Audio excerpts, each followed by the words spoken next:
मोहम्मद रज़ा number हमने निकाला और कई एक किताबों की हमने इशाअत कराई। तो जितनी भी कोशिशें हो सकती हैं तहरीर, तकरीर, तदरीस और भी बहुत सारे मामलात को लेकर के रज़वियात ही नहीं बल्कि नज़रिए हक़ को पहुँचाने के लिए जो कोशिशें हो सकती है हम अल्हम्दुलिल्लाह मुसलसल उसी के लिए कोशिश कर रहे हैं। जी, अब मुस्तक़बिल के क्या अज़ाइम हैं उसके बारे में कुछ बताएँ। जहाँ तक मुस्तक़बिल के अज़ाइम हैं तो सबसे पहला इरादा यही है कि दीन की खिदमत करना मकसूद है। जी और चूँकि अपनी जो तबीयत है वो माइल है तहरीर और तक़रीर की तरफ, जी जी, लिहाजा अपना शुरू से रहा। हाँ, शुरू से रहा है। जी तो अपनी अब यही जो है कैफियत है कि मैं तहरीरी एतबार से दीन की एक अच्छी खिदमत करूँ। अब आगे चलकर मेरे लिए जैसी भी राहें हमवार होंगी मैं वैसा ही काम करूँगा। ऐसा नहीं है कि मैं सिर्फ तदरीसी अंजाम दे सकता हूँ, अल्हम्दुलिल्लाह तदरीस के साथ साथ तकरीर भी कर सकता हूँ, तहरीरी में भी मेरी सरगर्मियाँ हैं। लिहाजा आगे चल कर के मेरे लिए जैसी भी राहें हमवार होती चली जाएंगी मैं दीन की खिदमत के लिए वैसे आगे बढ़ता चला जाऊँगा। अल्लाह ताला को इसमें कामयाबी अता फरमाए। हम सब दुआ करते हैं और हमारे नाज़रीन भी चाहेंगे कि ऐसा ही कुछ हो और आप बहुत अल्लाह ताला आपको लंबी उम्र दे और आप जो है दीन का काम यूँ ही करते रहें।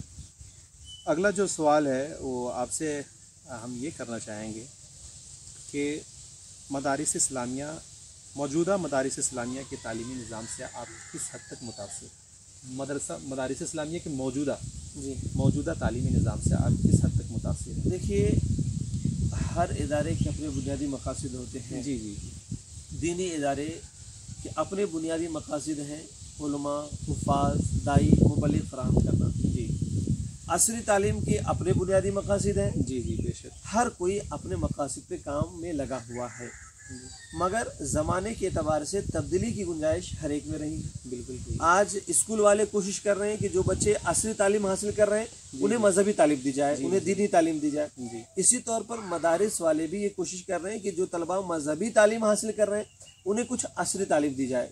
लेकिन चूँकि हमें मज़हब की तालीम हासिल करने के बाद हमें अपने मज़हब को जो आवाम में पहुँचाना है उसके लिए सबसे अहम चीज़ ये है कि हम ज़बान पर अबूर हासिल करें। जी जी, जदीद टेक्नोलॉजी ख़ास करके जो है हम कंप्यूटर इंटरनेट से वाकिफ़ हो। अभी भी मदारिस इस्लामिया की जो मजहबी तालीम है अल्हम्दुलिल्लाह अपने एतबार से बहुत ठीक है। जी अब रही बात कि जदीद तालीम को ख़ास करके मजबूती देने की ज़रूरत है जी ज़बान के एतबार से और टेक्नोलॉजी के एतबार से, ताकि जो उलमा फारिग हों जी जी, वो जदीद ज़ुबान से टेक्नोलॉजी से वाकिफ़ हों, ज़बान से वाकिफ़ हों, तो वो जो है मज़हब को और मिलत मजहबियात को बड़ी मजबूती से जो है ना वो पेश कर सके। लिहाजा तालीम से मैं इत्मीनान करता हूँ, मगर ज़माने के तकाज़ों के एतबार से जी जी, कुछ तब्दीली लाने की गुंजाइश है।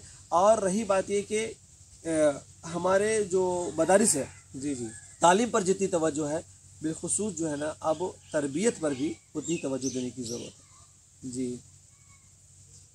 मदारिस इस्लामिया के तलबा जो यूनिवर्सिटी जाना चाहते हैं उनको आप क्या मशवरा देंगे? हाँ, मैं तो हर तालिब इल्म को मशवरा दूंगा जी कि आप मदारिस से फ़ारिग होने के बाद अगर आपके लिए असबाब मुहैया हैं, राहें फराहम होती हैं तो असली तालीम ज़रूर हासिल करें। मगर एक बात याद रखें कि आज भी असली दरसगाहों के तलबा आज वो अपने अंदर मजहबियात को महसूस करना चाहते हो, जी जी, शनाख्त के अतबार से, लिबास के अतबार से। ये और बात है कि उन्हें वो बचपन से वो माहौल न मिला। लिहाजा वो आप जब उनके दरमियान जाते हैं तो आपकी पहचान एक आलिम की होती है, एक मजहबी स्कॉलर की होती है। जी जी, लिहाजा अपनी शनाख्त को बाकी रखें और कोशिश ये करें कि वहाँ के माहौल को अपने आप से मुतासिर करें, वहाँ के माहौल से आप मुतासिर ना हो। जी मिस भाई साहब, एक अच्छा सवाल आया मेरे जहन में। अभी आपने ये माहौल के हवाले से जो आपने बात की कि यूनिवर्सिटी का जो माहौल है, तो जब इस्लामी जब कोई शख्स जाता है, कोई आलिम जब वहाँ पहुँचता है तो वहाँ के लोग भी चाहते हैं कि हम उनसे इस्तिफ़ादा करें, लेकिन कई ऐसे लोगों से हमारी मुलाकात हुई है जो यूनिवर्सिटी में तालीम हासिल कर रहे हैं, जिन्होंने फजीलत तक की तालीम हासिल की है मदरसे से, तो वो ये कहते हैं कि यूनिवर्सिटी का जो माहौल है उस माहौल में इस लिबास में रहना उनके लिए बहुत मुश्किल होता है। लेकिन आपको मैं जैसा कि देखता हूँ, आप जो है अभी पीएचडी कर रहे हैं, लेकिन अल्हम्दुलिल्लाह आपकी शक्ल शबात और लिबास के अतबार से मुकम्मल तौर पर आप इस्लामी हैं, तो आप उनको क्या मशवरा देंगे और क्या बताएंगे कि किस तरीके से खुद को जो है यूनिवर्सिटी के माहौल में नहीं बल्कि यूनिवर्सिटी के तलबा और जो यूनिवर्सिटी का माहौल है उसको इस्लामी माहौल में कैसे तब्दील किया जा सकता है, क्या कुछ मशवरा हमें आपके ये तो पास? कोशिश नहीं और करनी है। आपके जो तजुर्बात हैं कुछ बताएं ताकि वो कम से कम अपना इस्लामी शक्ल शबात बरकरार रख हमें ये कोशिश तो नहीं करनी कि यूनिवर्सिटी को हमको मदरसा बना जी, देना। जी, जी, नहीं। हाँ, लेकिन यह है कि अल्हम्दुलिल्लाह हमें पहले ये ज़हन में बैठाना होगा कि ये हमारा लिबास हमारे लिए बाइस इज़्ज़त है, जी। बाइस इफ्तिखार है। अब आप ये सोचेंगे कि ये हकीर लिबास है और जो यूनिवर्सिटी के तलबा जो लिबास पहनते हैं वो लिबास ही बाइस इज़्ज़त है, तो ये हमारी गलतफहमी है। और अल्हम्दुलिल्लाह इस लिबास में हमें इज़्ज़त मिलती है और इस लिबास में हम रहना फ़ख्र महसूस करते हैं। पहले सबसे बड़ी बात हमें अपने जहन में बैठाना पड़ेगा कि हम मजहबी स्कॉलर हैं, हमें अपनी मजहबी शनाख्त बाकी रखनी है और अपने आप से वहाँ के माहौल को हमें मुतासिर करने की कोशिश करनी है। जी। तो अल्हम्दुलिल्लाह ये लिबास कोई रुकावट नहीं है, कोई बाइस आर नहीं है और अल्हम्दुलिल्लाह वहाँ यूनिवर्सिटी के तलबा अल्हम्दुलिल्लाह हमें इस लिबास में इज़्ज़त देते हैं और अल्हम्दुलिल्लाह ये माहौल है वहाँ पर। और आप यूनिवर्सिटी में इतने साल रहे, एक और आपसे मैं सवाल करूँगा क्योंकि मौजूदा जो मुल्क का माहौल है तो इस हवाले से भी ये सवाल करना मेरे लिए ज़रूरी होता है कि यूनिवर्सिटी में रहते हुए कभी आपके साथ कैसा वाक़या हुआ, जैसे कि आम तरीके से लोग कुर्ता पजामा पहनने वाले को दहशतगर्द करार देते थे, तो कभी यूनिवर्सिटी में रहते हुए आपके साथ कभी कोई ऐसा वाक़या पेश आया जिसमें आपको हकीर समझा गया हो या कोई ऐसा लफ्ज़ कहा गया हो, इस लफ्ज़ से जो है आपको मुखातब किया गया हो जो आलिम की शान के ख़िलाफ़ है? नहीं, अल्हम्दुलिल्लाह ऐसा कुछ भी नहीं हुआ है और कभी ऐसा कोई हादसा पेश नहीं आया, बल्कि मैंने पहले भी कहा कि अल्हम्दुलिल्लाह मुझे इस लिबास में इज़्ज़त मिली है और अल्हम्दुलिल्लाह मिलती रहेगी। जी माशाल्लाह। अब बात आती है इनकलाब दक्कन। इनकलाब दक्कन मेरे ख़्याल से जिस अखबार में इनकलाब दक्कन में आप लिखते थे और इनकलाब दक्कन की वजह से तालीमी माहौल है, जो लोग तालीम से जो लोग वाबस्ता है, जो लोग भी तहरीर से दिलचस्पी रखते हैं, उनके दरमियान आपकी एक अलग पहचान हुई अल्लामा काशिफ रज़ा शाह मिसबाही की। तो इनकलाब दक्कन में जो लिखने का तजुर्बा रहा और इल्मी हलक़ों में इनकलाब दक्कन से जो है आपके रवाबित भी कुछ बने होंगे, तो उसके बारे में कुछ बताएं। देखिए, एक तो सबसे अहम ये है कि तहरीर से मेरी दिलचस्पी थी जी जी और मुझे लिखना था, लिहाजा इनकलाब दक्कन जो है शहर का एक मकबूल रोज़नामा था। जी जी जी लिहाजा मैंने वहाँ पर अदबी और मजहबी मज़ामीन मुसलसल मैंने लिखना शुरू किया। उस वक्त चूँकि मैं तदरीस और इमामत और खिताबत से जुड़ा था, मेरे पास वक्त भी थे और मैं इस काम को बड़ी आसानी से अंजाम दे सकता था। अब तो ज़्यादा मसरूफियात होने की वजह से मैंने इनकलाब दक्कन से तकरीबन जो है मैंने अब रब्ता बिल्कुल ही बंद कर लिया है, ज़्यादा लिखना नहीं होता है। अब वो लिखना भी होता है तो सेमिनार के लिए मकाल लिखने होते हैं या किसी रिसाले के लिए लिखना होता है तहक़ीक़ी मज़मून। तो अल्हम्दुलिल्लाह रोज़नामा इनकलाब दक्कन ने भी वहाँ के जो ज़िम्मेदारान हैं, जो एडिटर हैं, उन्होंने मुझे मोहब्बतें दी और उस रोज़नामे के ज़रिए मेरी तहरीर शहरी सतह पर और अतराफ़ व अतराफ़ में इतनी मकबूल हुई कि हर जुमा को मेरी तहरीर का क़ारीन को इंतज़ार रहता था माशाअल्लाह। और अल्हम्दुलिल्लाह क़ारीन जो है मेरी तहरीर को पढ़ करके बाज़ाब्ता फ़ोन भी लगाते थे, मेरी हौसला अफजाई भी करते थे और मुस्तकिल मेरी तहरीर का वो इंतज़ार भी करते थे। तो अवाम में भी उन्होंने उस तहरीर ने मेरी मकबूलियत मुझे दी और अहले इल्म ने भी मुझे इज़्ज़त बख्शी और हौसला अफजाई भी की और मेरी तहरीर को अहले इल्म ने काबिल एतबार भी समझा। जी माशाल्लाह। किन मौज़ूआत पर ज़्यादा लिखना और पढ़ना पसंद करते हैं? एक दिलचस्प सवाल है। जी, मैं जो है तहक़ीक़ी चीज़ों को पढ़ना चाहता हूँ। जी हाँ, और अब तो चूँकि एक शायरी से वाबस्तगी हो गई है, तो अब हो ये रहा है कि अब मुसलसल इधर कई सालों से शायरी को पढ़ना, शायरी के अंदर इल्म और फ़न को तलाश करना, तो दिलचस्पी जो अपनी जगह है, अब तो ये चीज़ें मजबूरी बन गई है जी जी कि दिलचस्पियों को मार करके भी जो है, अलबत्ता ये कि तहक़ीक़ी चीज़ों को पढ़ने की दिलचस्पी तो शुरू से रही है, लेकिन अब चूँकि जो मेरा काम ये चल रहा है तो मैंने अब सारी चीज़ों को अलग करके मैंने मुकम्मल तौर से अपने काम पर तवज्जो दे रखा है और कोशिश यही है कि इसी मैदान में मैं एक कमांड हासिल करूं और अहले इल्म के सामने मैं कुछ पेश कर सकूं। जी। आपने किन शायरों को पढ़ा है और किसकी शायरी से आप बेहद मुतासिर हैं? हाँ, देखिए, सबसे अहम चीज़ ये है कि कई शायरों को पढ़ने का इत्तेफाक हुआ है और मजहबी फ़र्द होने की हैसियत से मैंने मजहबी शायरी को ज़्यादा पढ़ा है। जी जी। अब रही बात है कि मुतासिर करने वाली बात, तो हर एक का अपना फील्ड है। जी जी जी है ना। और हर फील्ड में एक ही आदमी मुतासिर कर सके ये ज़रूरी नहीं है। लिहाजा नातिया शायरी से में जैसे कि मैं सरकार आला हज़रत से मुतासिर हूँ, क्योंकि उनके पास इल्मियत और जो इश्क है वो कहीं और मुझे नज़र नहीं आता है। जी जी बेशक। और फ़िक्र के एतबार से मैं जो है अल्लामा इकबाल से बहुत मुतासिर हूँ, है ना। मैंने इस चीज़ों को ज़्यादा पढ़ा है। अब रही बात ये कि नातिया शायरी पर जो है ना जदीद लहबो लहजा का जो असर है वो अल्लामा हसन रज़ा के यहाँ बहुत पाया जाता है, तो उन्होंने भी मुझे बहुत मुतासिर किया है। लिहाजा मैं अदब को बराए अदब ही मैंने पढ़ा है, अदब को बराए रोमांस या ख्वाहिशात की तकमील के लिए मैंने नहीं पढ़ी है। लिहाजा इन शख्सियतों ने मुझे बहुत मुतासिर किया है। जी, अल्लामा काशिफ रज़ा शाद मिसबाही मदारिस से भी जुड़े हुए हैं, दारुल रज़ा मुस्तफ़ा गुलबर्गा में तदरीसी खिदमत भी अंजाम देते हैं, उसके बाद इमामत व खिताबत के भी फ़राइज़ अंजाम देते हैं, उसके बाद यूनिवर्सिटी भी जाते हैं और वहाँ की तालीम हासिल कर रहे हैं।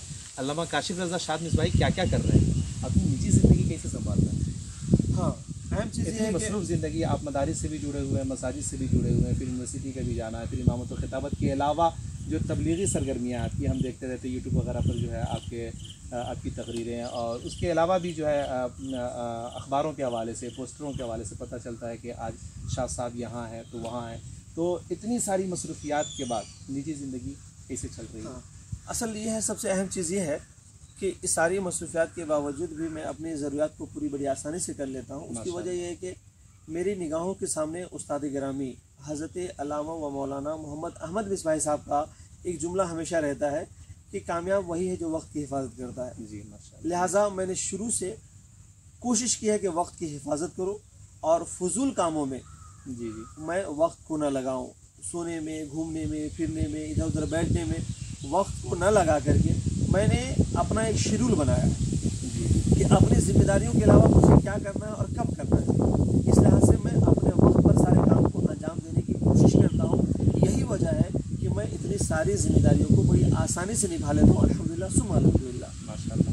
तो आप इतनी सारी बातें हुई अल्लामा काशिफ रज़ा शाद मिसबाही से हमारे नाजरीन को कुछ पैगाम आप देना चाहेंगे? और अगर बहुत सारे हमारे नाजरीन ऐसे हैं जो अभी नौजवान हैं, कम उम्र है, जो तालीम हासिल कर रहे हैं, और बहुत सारे नाजरीन हमारे ऐसे भी हैं जो अलग अलग फ़ील्ड में अपने अपने खिदमत अंजाम दे रहे हैं। तो ख़ास तौर से हमारी जो नौजवान नस्ल है जो आपको इस वक्त देख रही है, अल्लामा काशिफ रज़ा शाद मिसबाही को कुछ दिनों के बाद हम डॉक्टर काशिफ रज़ा शाद मिसबाही कह के हम पुकारेंगे, तो आप हमारी नौजवान नस्ल को क्या पैगाम देना चाहेंगे? मैं नौजवान नस्लों को यही पैगाम दूंगा कि आप अपने वक्त की हिफाजत कीजिए, आप वक्त को ज़ाय ना कीजिए, और आप जिस फील्ड में आप काम कर रहे हैं पूरी मेहनत से, पूरे इखलास से उस मैदान में आप काम कीजिए। आप खुद ब खुद आगे बढ़ते हुए नजर आएंगे।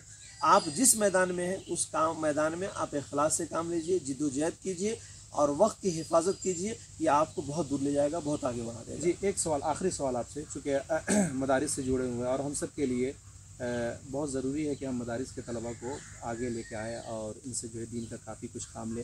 जैसे कि हमने बहुत सारे लोगों को सुना, जैसे कि हमारे जो भी यूनिवर्सिटी से जुड़े हुए हैं वो लोग, उनसे हमारे तलबा काफ़ी मुतासिर होते हैं और बारहा ये उनके दिल में इश्तियाक़ और ख्वाहिश रहती है कि उनसे मुलाकात करें।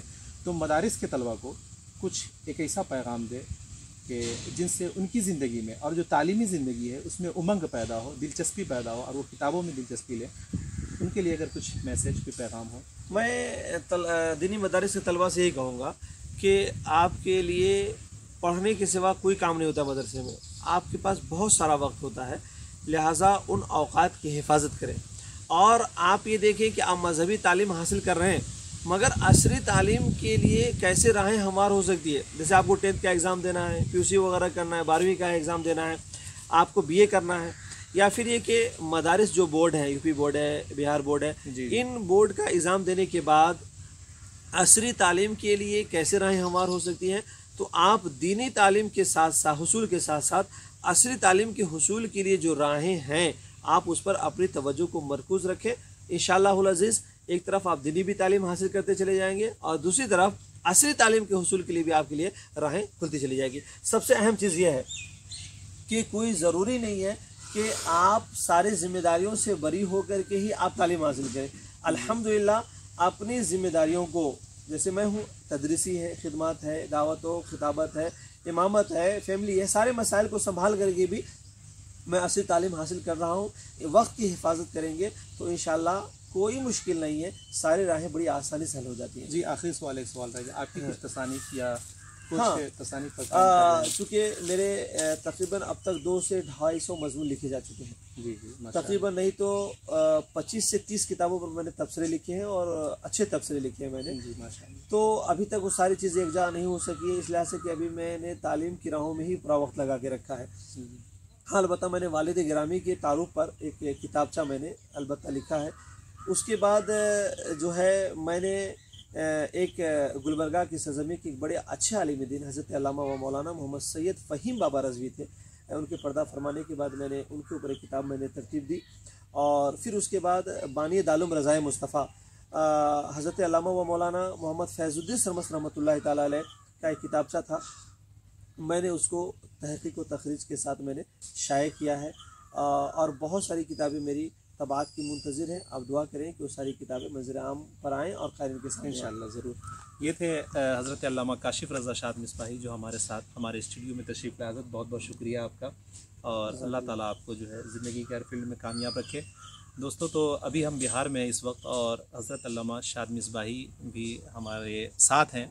तो रमज़ान मुबारक का भी मुक़द्दस महीना वो शुरू होने वाला है। कल मेरे ख़्याल से रमज़ान की पहली तारीख़ होगी।